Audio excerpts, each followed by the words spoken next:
Good evening. Thank you for coming to the public hearing today. The mayor cannot be with us. She is out of town, so I will be presiding for the public hearing. First order of business is public hearing number 1 on judicial evaluation. City Manager, would you like to introduce the topic? I would. Thank you. Eugene Code requires a formal citizen review in the last year of the presiding judge's 4-year term. A public hearing on the performance of presiding municipal judge Wayne Allen is part of that citizen review process. Based on this information, Council will have an opportunity to provide feedback to the judge and take action on whether or not to reappoint Judge Allen to another 4-year term. The last formal evaluation was conducted in 2010. Thank you. I will now open the public hearing. Those wishing to speak during the public hearing must submit a completed request to speak form for the information desk prior to the beginning of the public hearing. When you come to the podium, please give your name, city of residence, and for Eugene residents, your ward if you know which one it is. You will have 3 minutes to comment. The lights on the timer there will give you a red light which indicates the end of your time in your 3 minutes. Are there any people for that public hearing? I see no papers turned in, so I will close the public hearing, and we will then move to the next item. This is public hearing number 2, an ordinance granting to MCI Communication Services, Inc., a non-exclusive franchise to use the public way to construct and maintain public communications facilities within the city of Eugene. City Manager, would you like to introduce the topic? I would. Thank you. The Eugene City Council has a long history of granting franchises for the long-term use of the public rights-of-way, whereby users make agreements relating to conditions of use and fees. Chapter 10 of the City Charter outlines procedures for franchising. The Council is asked to hold a public hearing for a request by MCI Communications, a wholly owned subsidiary of Verizon Communications. The public hearing is related to MCI's request for a long-term, non-exclusive franchise for use of the public rights-of-way for telecommunications purposes. At this time, MCI owns telecommunications facilities that occupy less than 1,000 linear feet of public rights-of-way. Thank you. I will open the public hearing. Those wishing to speak during the public hearing must submit a completed request to speak form to the information desk prior to the beginning of the public hearing. When you come to the podium, please give your name, city of residence, and for Eugene residents, your ward if you know it. You will have 3 minutes to comment. There are lights and a timer. The red light indicates the end of 3 minutes. Do we have any forms? We do not. I will close the public hearing. And we will move then to item number 3, public hearing.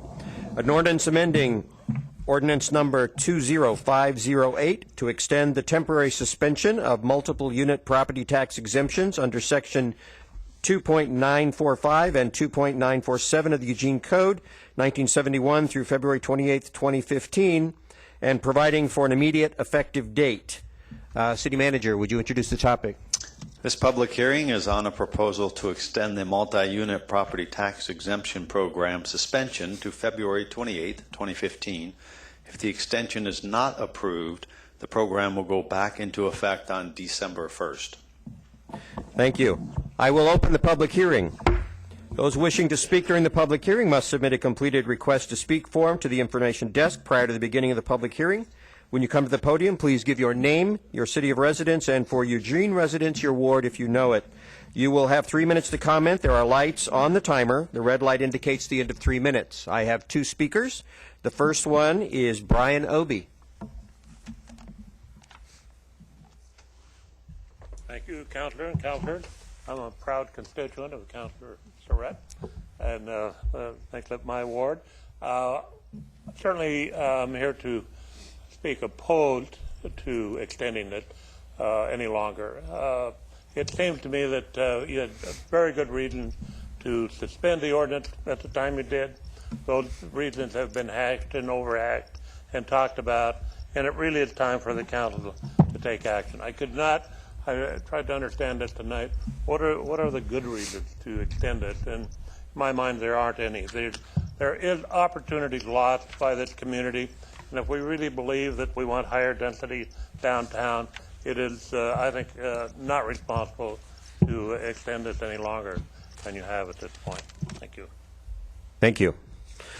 Our next speaker is Tyson Stuber.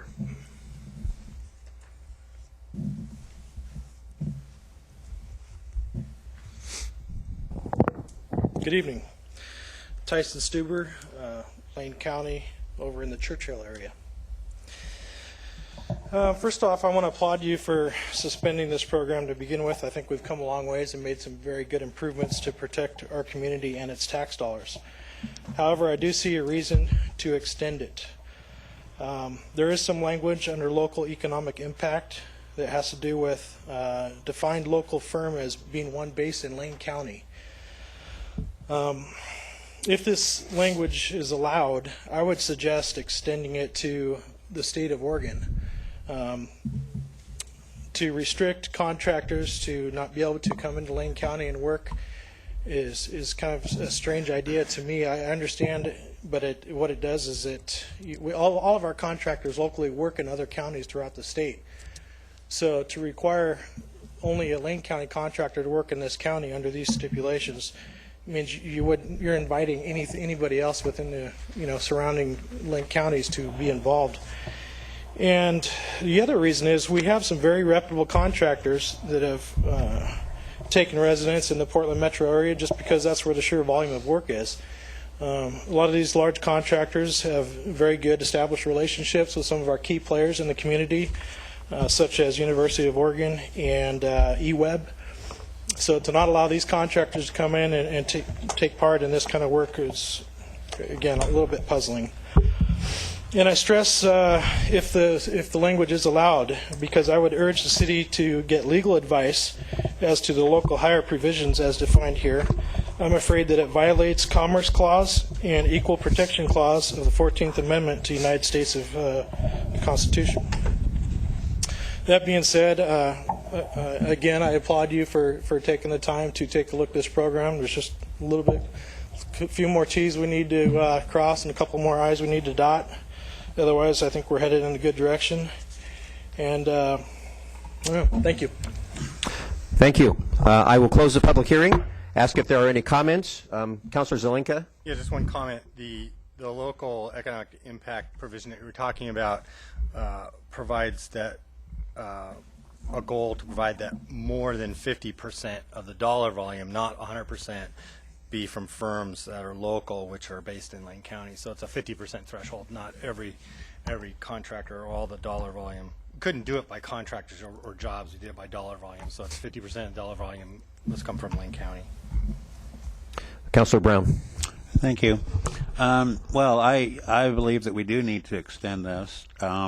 We're not, in my opinion, we're not even close to having a good product that's going to garner widespread public support. There's many flaws in what's been put before us. There's lots of omissions. There's things that the Portland program has that we do not have in ours. And some are just basic nuts and bolts things. There's a whole long list. I won't go over it now. We'll discuss it, in a work session, forthcoming work sessions. But we still have a long ways to go, in my opinion.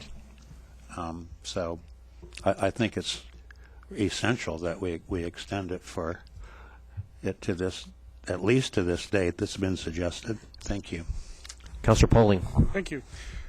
So the next public hearing is going to be on the new MUFTI regulations. We're scheduled to vote on that on December 8th, 3 weeks from tonight. Is that correct?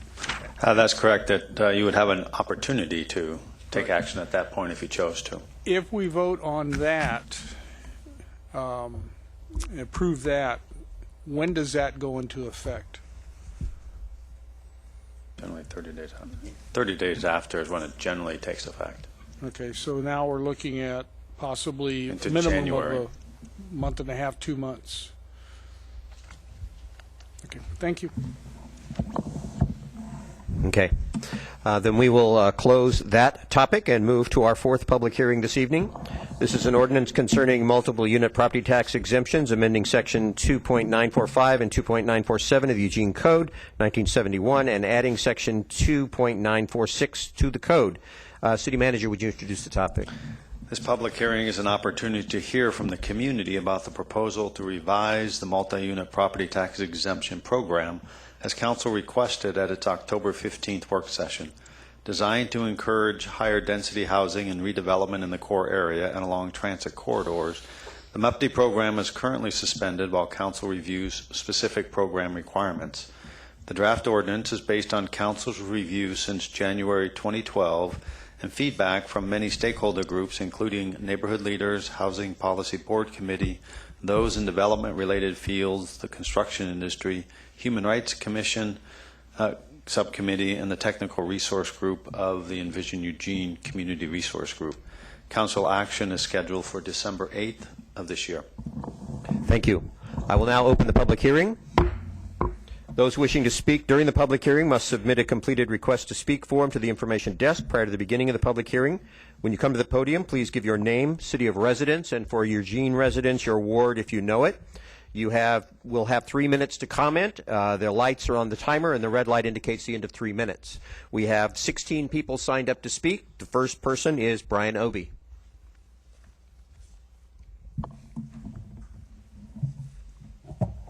Thank you, Councilor Pryor, City Councilors.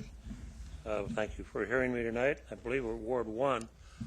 I think I'm about one of 25 residents in downtown Eugene, and certainly this proposed ordinance impacts us in a significant way.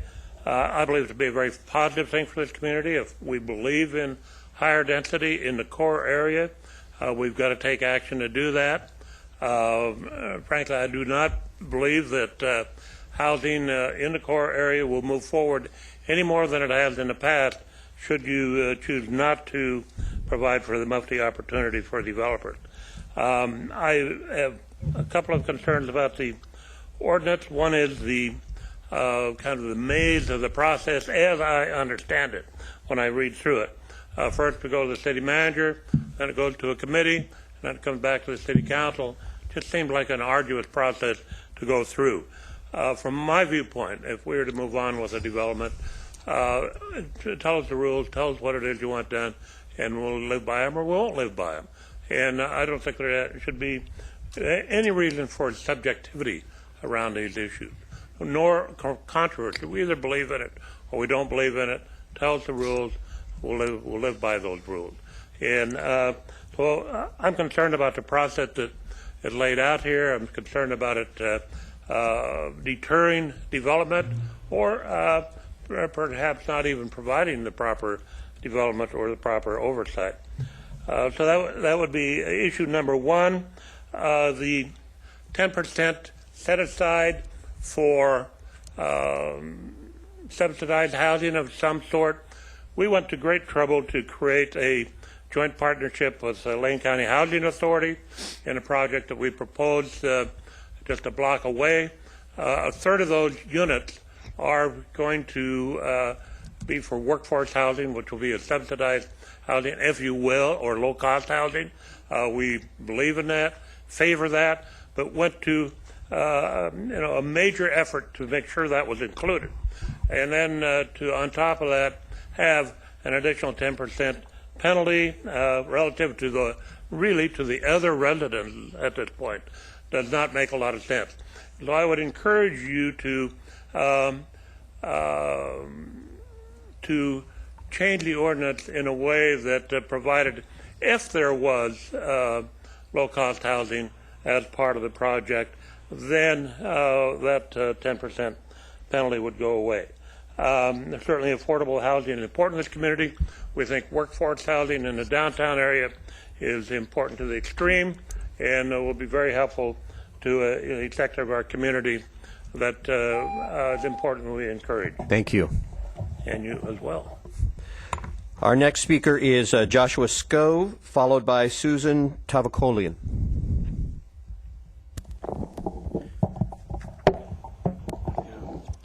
Thank you. Joshua Scove, Ward 1. Good evening, Councilor Brown and all councilors. I'm here as a citizen, but related to my comments tonight, I serve on the Envision Eugene Technical Resource Group and the City of Eugene Budget Committee, as well as the Lane Transit District MX Steering Committee with Councilor Poling. Thank you, as always, for your service to the city, and also, as always, hello to Aria and Jasmine watching at home. My comments are on MUPTI, obviously. 2 points. First, thank you for thinking hard about MUPTI over the last few months or year, it seems like. You're right to seek to refine it to ensure that our subsidies to the construction of multifamily housing are consistent with a variety of the city's objectives. It's a tough balancing act, but it is definitely the right one to attempt. Second, please bear in mind as we go through this that as you work through this MUPTI discussion over time, that we probably really need this tool. Specifically, we need it as a tool to achieve simultaneously the goals we've set for ourselves under Envision Eugene and what state land use law will require of us.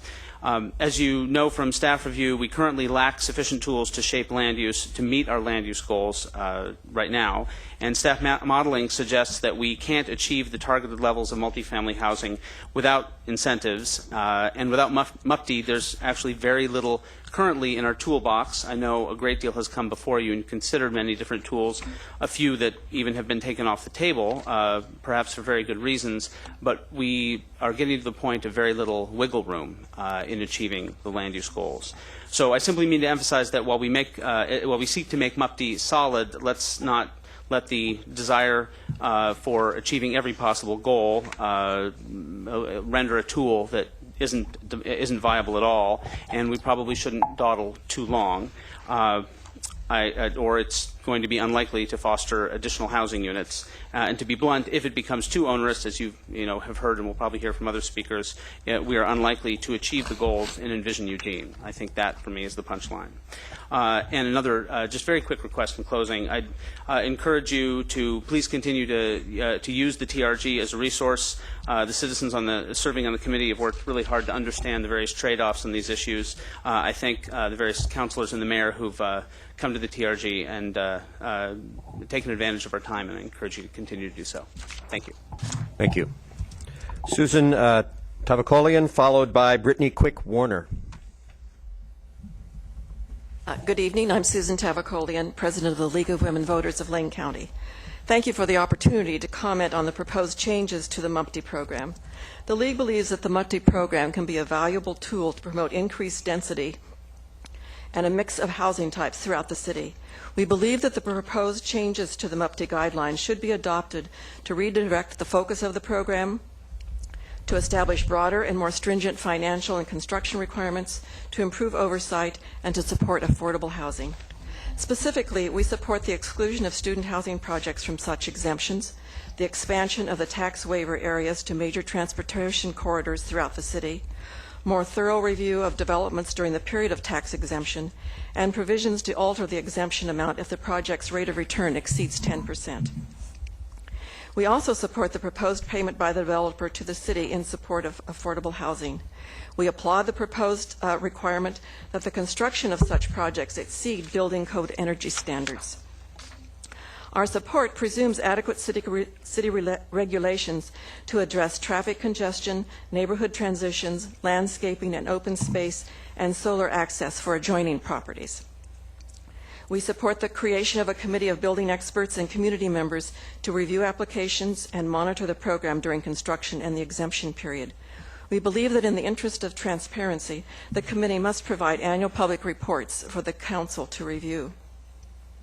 We believe that the proposed changes would significantly improve the MUPTI program, but the League has some concerns.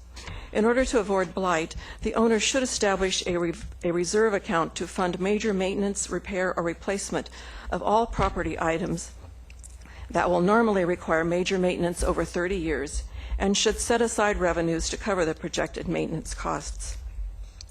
Annually, the owners of the building should have a professional reserve analyst conduct a review to determine that the reserve account is adequately funded, and the funding and maintenance records should be reviewed annually by a city-appointed committee, with penalties assessed for noncompliance, such as rescinding the tax break. We believe the exemption program should provide the creation of multi-unit housing stock with diverse styles, unit sizes, and amenities to meet the needs of both single adults and families. Recent waivers for student housing projects have had the serious shortcomings of being configured for a student lifestyle with little potential to be used by non-students. Excluding student housing projects from the exemption program partially alleviates our concern, but adding a specific guideline to acknowledge the goal of housing diversity would be beneficial. In conclusion, we urge the City Council to adopt the proposed changes to the MUPTI program and to consider other modifications so it can be used to encourage urban development that meets community goals. Thank you for the opportunity to present these comments. Thank you. Brittany Quick Warner, followed by Sherry Pinheiro Jensen. Good evening, City Councilors. Thank you for letting us be here tonight. My name is Brittany Quick Warner, and I live in Ward 1. Tonight, I'm here on behalf of the Eugene Area Chamber of Commerce and our Local Government Affairs Council to express our continued support of the multi-unit property tax exemption program. We believe it is a critical tool necessary for achieving our community's planning and economic objectives. In the face of controversial issue, I commend you for taking the time to reach out to the public and to evaluate the merit of a program that, in the eyes of some community members, has seen its ups and downs. Alongside months of conversations with community stakeholders and feedback from interested parties, the Envision Eugene Technical Resource Group, which I sit on, has also spent countless hours deliberating, reviewing, and evaluating the MUPTI program, among many other efficiency tools, as we come closer to wrapping up our extensive urban growth boundary review. City staff have been diligent and thorough in answering our questions and providing us the information we need to help us understand the tool to its fullest. Our community's Envision Eugene process recognizes the importance of compact, targeted urban development and multifamily housing. One of the cornerstones of the city's growth plans is to accommodate all of our need for multifamily housing and commercial jobs within the current urban growth boundary.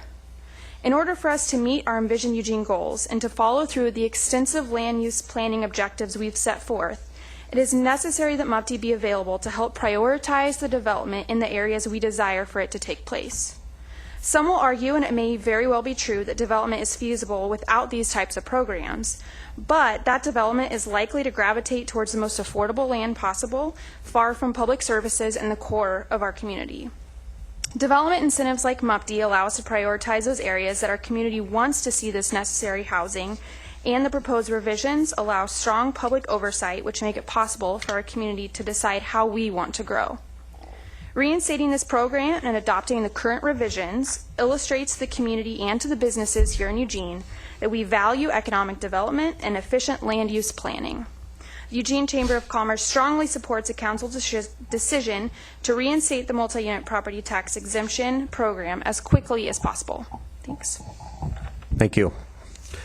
Shelley Pinheiro Jensen, followed by Dennis Dover.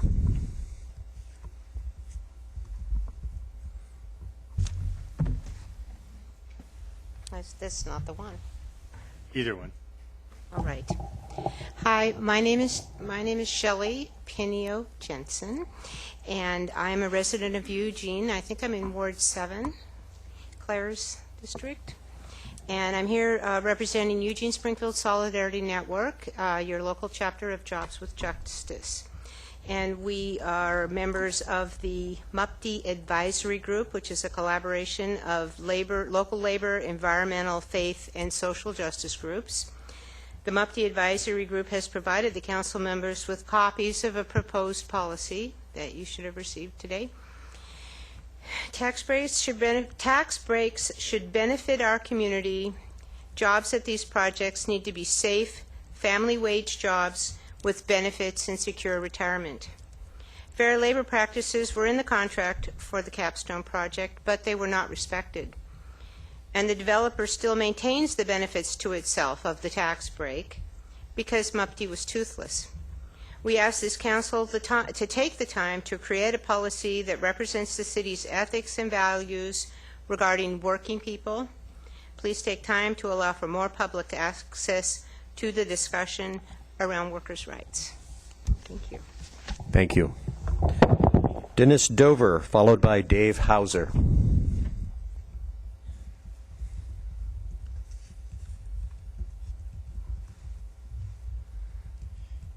Hello, my name is Dennis Dover. I'm a resident of Eugene in the Santa Clara area. I'm a labor leader and a member of the MUPTI advisory team. I'm here to talk to you about the advantages of hiring local during the construction phases of any MUPTI project. Hiring local means we sustain our local construction community. In turn, their pay stays here and they spend the money here. Our employment goes down and our local taxes are being paid here. pride in the final project through craftsmanship and ownership. Through the local hires, we maintain our construction standards and building codes, which were lacking quite substantially on the Capstone project. There are vehicles to have local hire. There's several municipalities that have local hire projects where 100% of the projects are local hire. We were only asking for 50% at this time.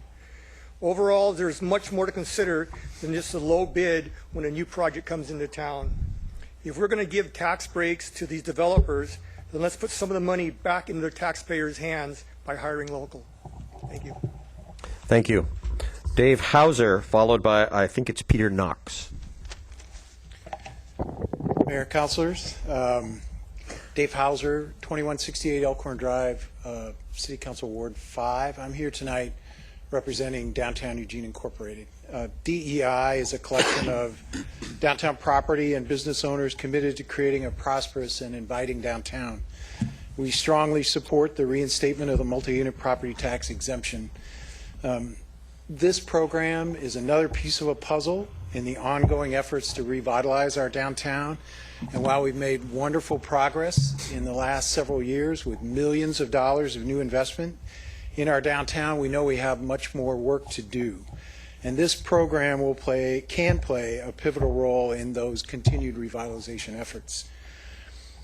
As a community, if we don't care how or where multifamily housing is built, then maybe we don't need a MUPTI program.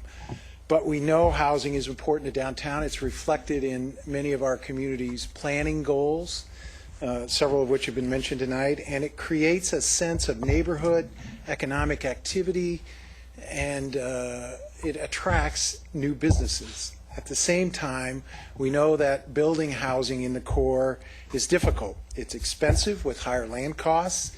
It has higher construction costs and other costs that don't exist in other parts of the community, like parking. MUPTI balances the playing field and creates incentives to build multifamily housing where we want it in the core of our community. The role of MUPTI will be much more important downtown as your downtown urban renewal district expires in the next few years. It could be one of the remaining tools you really have to create new development in the downtown.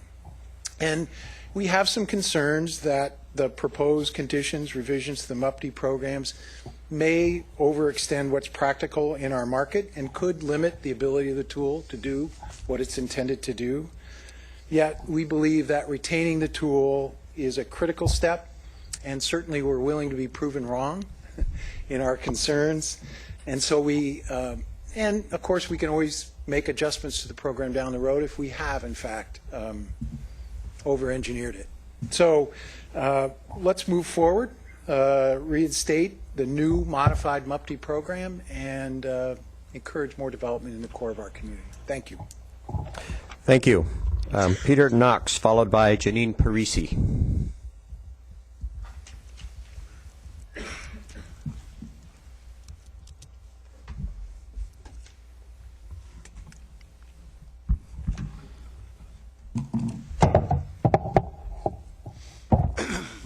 Good evening, councilors. My name is Peter Knox. I reside in Ward 1. I come to you today in my capacity as Neighborhood Leadership Council co-chair. On our October 24th meeting, we passed 6 specific resolutions regarding this MUPTI proposal in how we would like to see neighborhood involvement be shaped within this thing. The first one, NLC believes that the 2 neighborhood standing representatives should be selected by the NLC, not the mayor. The NLC believes that the 2 neighborhood representatives from the MUPTI impacted neighborhoods should be representatives selected by that or those neighborhood associations if a neighborhood association is inactive as defined by council policy. NLC should select their representatives. Third, if development standards for proposed MUPTI criteria are adjusted via area planning for other neighborhood processes, that process must have obtained concurrence from the affected neighborhood association. Fourth, to the extent the SDCs collected from approved MUPD project should be applied directly to the affected neighborhood to mitigate the impacts of the project, the quality of life in the area. Fifth, neighborhood associations should be requested to complete an evaluation matrix as part of a MUPD application to identify likely impacts and potential mitigations on the neighborhood by the proposed project. Six, significant public benefits should be a basic requirement to receive MUPD. All these passed with nearly a unanimous vote. Thank you much. Thank you. Janine Parisi, followed by Anita Van Aspert. Hello, my name is Janine Parisi. I'm here on behalf of the Eugene Water and Electric Board, here to speak in favor of the MUPD revisions. As the data we've looked at indicates, the MUPD has been a valuable tool to close the financial gap for developers to build high-density, quality infill in areas where development is typically more difficult and expensive to undertake. While the financial track record is positive over the long term, a serious review of whether this is a giveaway or an investment in our community's future was in order. I appreciate the comprehensive review that was undertaken by staff and the outreach to multiple stakeholders to retune this program. It's important that we sharpen our tools occasionally so they work properly, and with the advice and expertise of many others, the resulting set of revisions does just that. The revisions encourage energy-efficient, compact, multi-family housing in our urban core and along transit corridors, maximizing land efficiency and reducing our need for expensive infrastructure expansions. As policymakers, you can be assured of a program that yields greater public benefits through contributions to low-income housing funds, a financial pro forma showing the need for the incentive, among other refinements to align the program with other strategic policy objectives. On the specific to eWeb, we appreciate the boundary change in the initial activation area that will include the entire property in what we hope will soon become Eugene's River District. It's too soon to know whether this tool will even be necessary, but having a well-thought-out, viable program in place as soon as possible can only help support the continued momentum towards achieving the Riverfront Master Plan vision. Thank you. Thank you. Anita Van Aspert, followed by Julie Daniel. Anita Van Aspert, 1754 Moonshadow Lane in Eugene, Councillor Taylor's ward. And thank you, by the way, for your continued service to Eugene. I support MUPD. I think Janine already just laid it out. I think by adding the requirements, as you did, the area boundaries, the green building provisions, the design excellence, the higher density, the affordable housing fee, the hiring of local companies, which I really like since I have a local company. I appreciate all those revisions.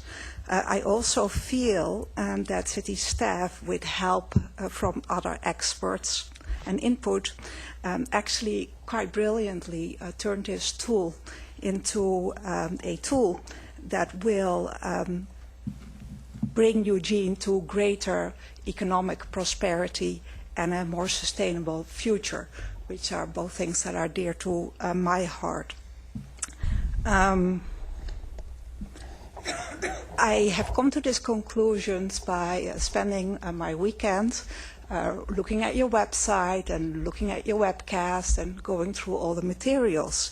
Also read in the previous Register Guard articles people's objections to the MUPD. And I believe that people do not really understand what MUPD is, which I think it's a low-risk investment in our future. What I would want to urge City Council to do is to inform the public much more comprehensively. I appreciate this meeting, but I think we need to much more comprehensively inform the public that this is an investment in our combined future.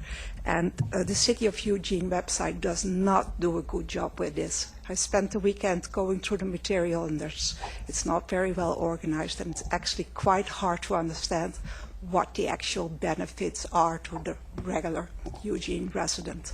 Thank you. Thank you. Julie Daniel, followed by Charles Fraser.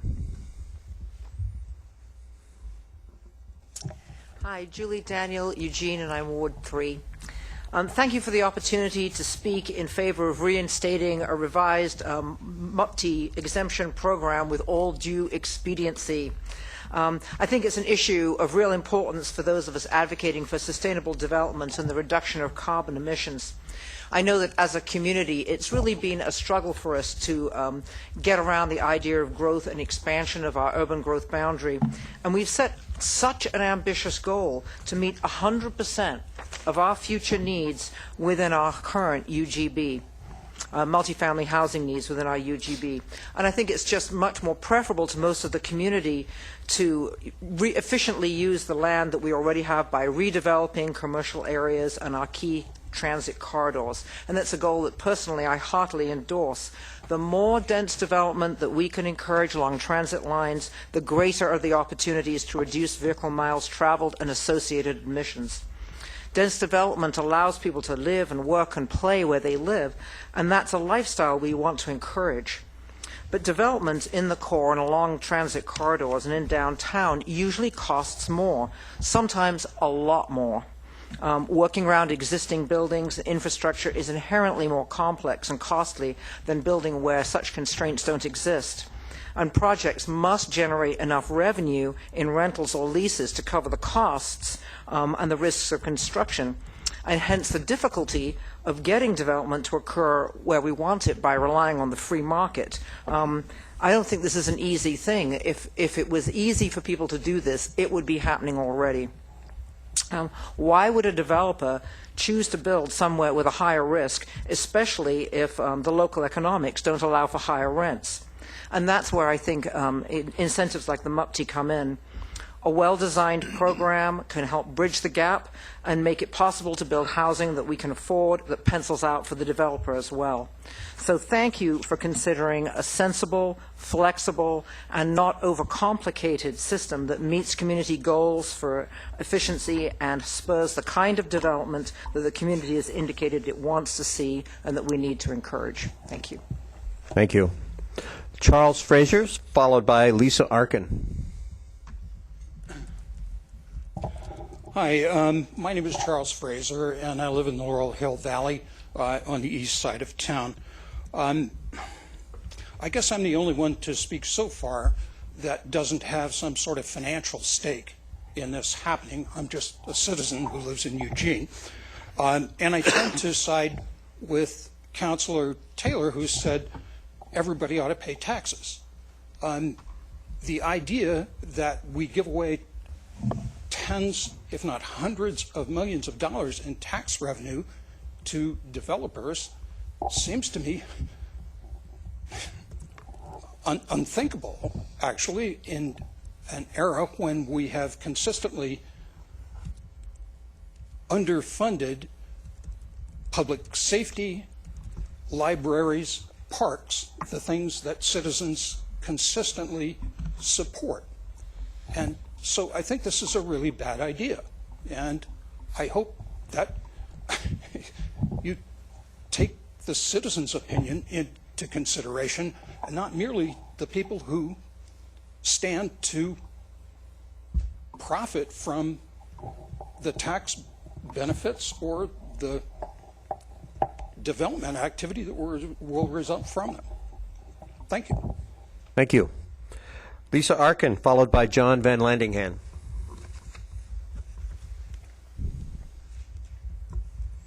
Thank you for this opportunity to speak. I live and work in Ward 1, Councilor Brown's ward. Thank you all for your service. I am here speaking as part of the MUPTI Advisory Group, which is a coalition of local labor, environmental, faith, and social justice groups. First, I'd like to just comment that I hope you do extend the suspension of MUPTI until we get it right. As the last speaker said, we shouldn't be giving away our these tax breaks unless we can do it right. I would like to speak specifically about the provisions in the current MUPTI ordinance on environmental health. Currently, they only are focused on stipulations regarding transportation and green building. However, tax breaks should be given to those companies who are also respectful of our community's air, water, and health.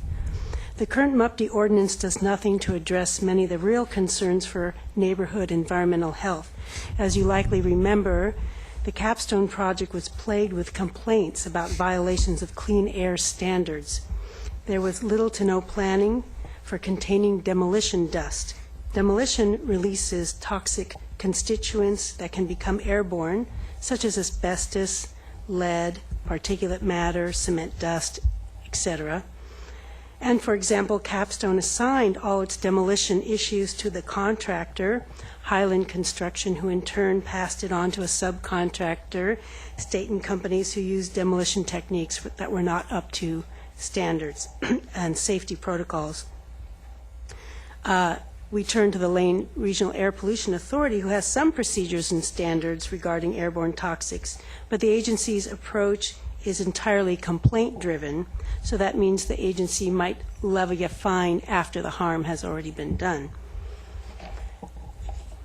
So also, the coalition would like to suggest that guarantees for the site itself to be safe and in full compliance with OSHA work standards for the workers there, and that workers themselves are trained to carry out safety on the job.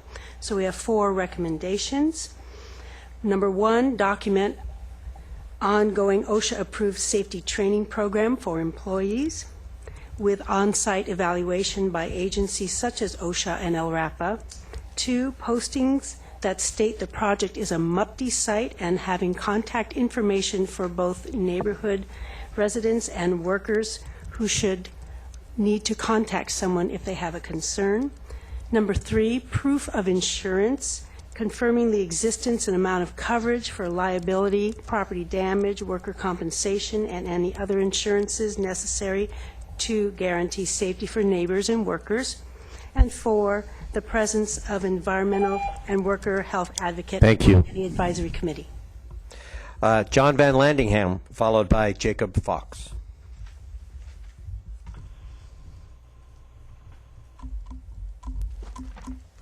Thank you, councilors. My name is John Van Landingham. I live in Ward 7 in Eugene. I've worked for 37 years as a lawyer with Lane County Legal Aid, representing low-income Lane County residents.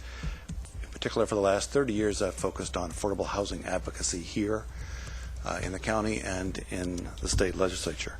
I'm speaking on behalf of the Housing Policy Board, which earlier this year reviewed this issue, along with some of our most important affordable housing developers. I first note that we very much appreciate the council's support for including affordable housing in this discussion, however you end up addressing it. Unanimously, we support that you address affordable housing by requiring the fee as opposed to including units in the developments. The reasons are outlined in attachment C of your staff packet. I've mentioned them previously in testimony before you and in an email. Primarily, the most important thing to us is that the fee would provide us, meaning those of us who are working to make the housing happen, the flexibility to leverage federal funds and other funds. And that's become increasingly difficult with new HUD restrictions. I want to note also that the Housing Policy Board Work Group supports the item mentioned in the staff packet in attachment C of waiving the fee in Train Song and West 11th areas if you ever get there, if you authorize it there, because any new development there will be a benefit, we think, to those areas. I would note that I live quite close to Train Song. Secondly, I want to speak only for myself as a 12-year member of your Planning Commission, and then as a 12-year member of the state's Planning Commission, the Land Conservation and Development Commission. Both positions that are voluntary, and have no financial compensation, and I have no financial interest in this issue. I strongly support the use of property tax exemptions to promote development. As Joshua Scove noted, this is one of the few tools you have to guide and promote compact urban development that supports transit. If you believe in Envision Eugene, I don't see how you could not have this ordinance and use it. Thank you. Thank you. Jacob Fox, followed by Paul Conte.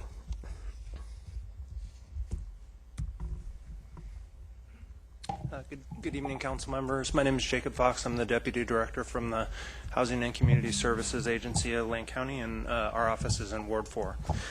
I work with folks across the state and around the nation on affordable housing issues, and the housing market in Oregon and across the nation is tightening up significantly.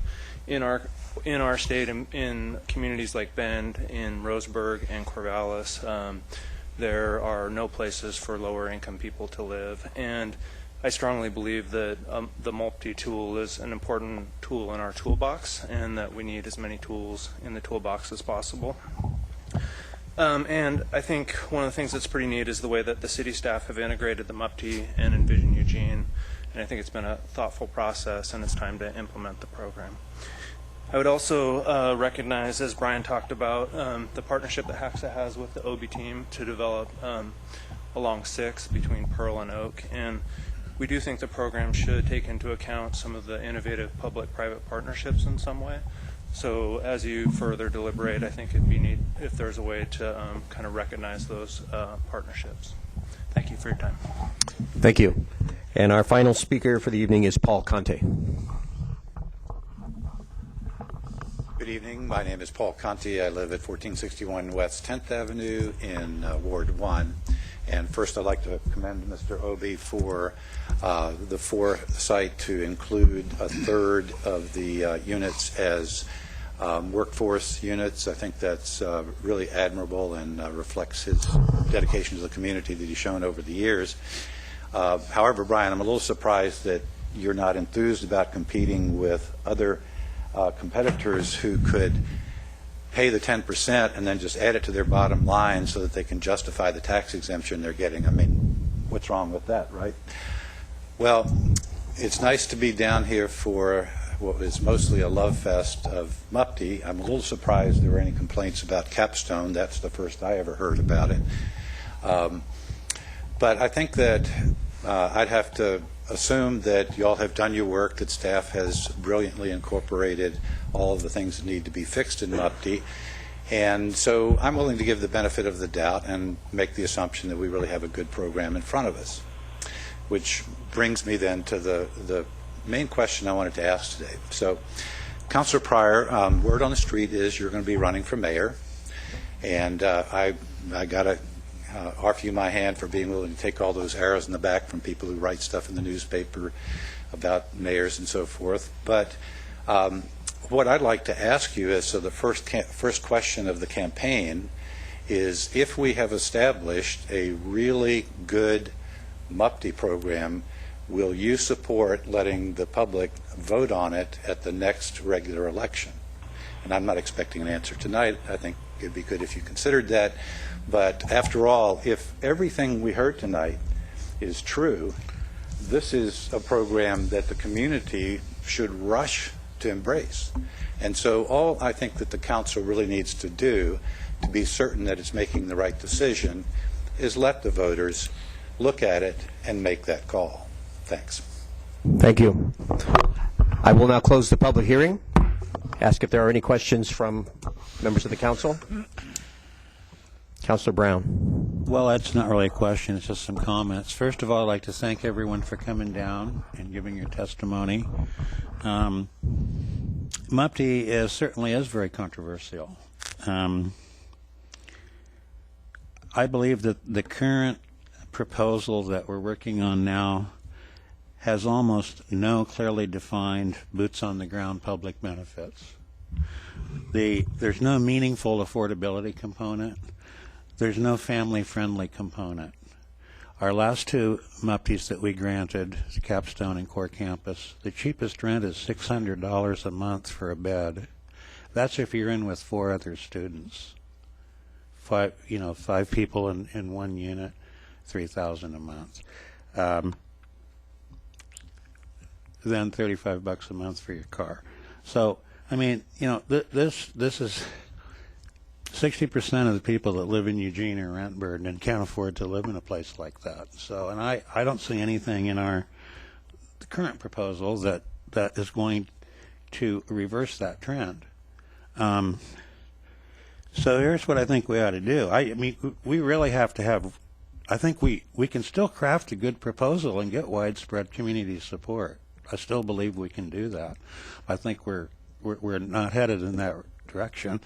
But here's what we should do. I think we should do our very best in crafting a MUPTI proposal that will gain the most widespread community support, that people can understand, that will provide well-defined public benefits that will justify the foregone revenue, and then put that proposal in front of the voters and we'll argue our case. I'll support it. I'll argue in public for it. But I think the community should make the decision whether we continue with our MUPTI program. I think that's really essential. I think the community should vote on any kind of foregone revenue, because we're talking about $30 million in foregone revenue. And by the way, the affordability component of 10%, since that's been mentioned, I'd just like to speak to that. I'd like all the counselors to review the core campus material, because Core Campus, like every other developer, told us that they needed an exact amount in tax exemption to make their development go through, make it pencil out. They told us they needed $4.4 million tax exemption. Then before we approved it, they said, hey, we can kick back $955,000 of our $4.4 million exemption. And you can use that for affordable housing or homelessness or whatever. Well, guess what? $955,000 is 22% of their exemption. Not 10%. It's 22%. Do you need another round? I don't think I need another round. Thank you. Thank you. I put myself in the queue just to mention a couple of things. One, I had the opportunity to visit the Neighborhood Leaders Conference meeting where they did discuss the resolutions that they brought forward. And I really benefited from being able to listen to that conversation, because hearing actually what their issues were and what their concerns were and what their needs were actually made me much more able to understand exactly what those resolutions that they passed that they brought to us this evening. So with regard to neighborhood involvement, membership on the group, the use of SDCs, and an evaluation process and trying to get it neat, to me, sounded like all things that are really worth looking at and have some merit to consider. So I think there would be some useful conversation there. We have been struggling to try to find a MUPTI program that will allow us to have a very clear, established, proved need that will provide a benefit not just to the city but to the community and to the neighborhoods, and also will have an accountability and an enforcement element, so that if things are not going according to the original MUPTI that has been signed and agreed to, we have the capability to enforce and to hold the builders accountable. To develop that has taken time, and I appreciate all of the folks who have been involved in helping to get us to the point we're at right now. If we need to do any fine-tuning on it, and there probably is still a little bit to do, I am hopeful we can do that fine-tuning as quickly and as expeditiously as possible. Because I do think we need to get, at least for the downtown area, that tool back in action as soon as possible. But I would like it to be the best tool it can be, and I wouldn't want to move into the neighborhoods under any circumstances until we have worked through all the questions that probably have an impact with them. So I see those as kind of two different interests, but not mutually exclusive ones. So with that, is there any other comments? Yes, Councilor. Mike, do you want in the queue? Oh, Mike. Guess not? No, thank you. Okay. Okay. Councilor Zelinka? Yeah, thank you all for coming this evening and spending your cold evening with us. I'd like for us at the work session to explore 2 additional items. I think what we've done so far has been very good in terms of creating actual benefit, clear public benefit from MUPTI, but I think it needs to go a little step further. I was an early proponent of limiting the return on investment to 10% for the developers, but it's a snapshot type mechanism that only occurs at the beginning of the process and has no true-up or validation of that into the out years. What I'd like to look at is having continual reporting, which they're required to do anyway, and then also have a potential clawback or share the savings kind of mechanism that limits the return on investment to 10% in the out years.